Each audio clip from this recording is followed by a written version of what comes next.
लोक सांगताय आता परळी नगर परिषदेत पुन्हा एकदा आपल्यावर जनतेने विश्वास टाकलेला आहे. मी पहिल्यांदा परळीच्या मायबाप जनतेचे मनापासून ऋण व्यक्त करतो की त्यांनी पुन्हा एकदा राष्ट्रवादी काँग्रेस, भारतीय जनता पार्टी आणि रिपाईच्या महायुतीला आज या ठिकाणी कौल दिला आहे.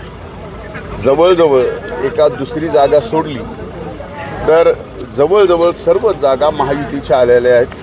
जे अपक्ष आहेत ते सुद्धा या ठिकाणी महायुतीचेच आहेत.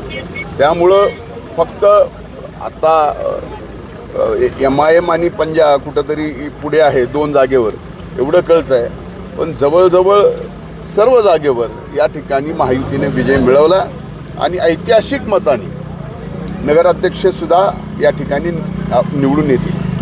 प्रचारामध्ये आपल्याला अनेक प्रकारे घेण्यात आलं, आपल्याला भाषण सुद्धा करू दिलेलं. कोणी करू दिलं नाही असं म्हणतात. मला कोणी रोखलं होतं भाषण करायला? मी एवढंच म्हणलं होतं की याचं उत्तर ज्यांनी ज्यांनी माझ्यावर टीका केली आहे, ज्यांनी ज्यांनी माझ्या परळीला बदनाम केलं आहे, याचं उत्तर मात्र त्यावेळेस मी 2 तारीख म्हणलं होतं. निवडणूक लांबली म्हणून आज 21 तारखेला परळीच्या मायबाप जनतेकडून ज्यांनी ज्यांनी आम्हाला बदनाम केलं त्यांच्या तोंडात ही चपराक आहे. भाऊ खासदार देखील इथं तळ ठोकून होते. इथं खासदार तळ ठोकून राहिले किंवा इथंच राहिले तरी परळीच्या मायबाप जनतेमध्ये काही फरक पडत नाही. भाऊ जिल्ह्यामध्ये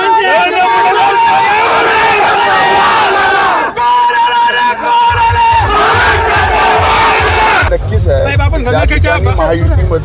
आहे. महायुतीमध्ये राष्ट्रवादी काँग्रेस आणि भारतीय जनता पार्टीचं जमलं नाही. तिथं मात्र कमळाला विजय मिळाला आहे. त्यांचे अभिनंदन.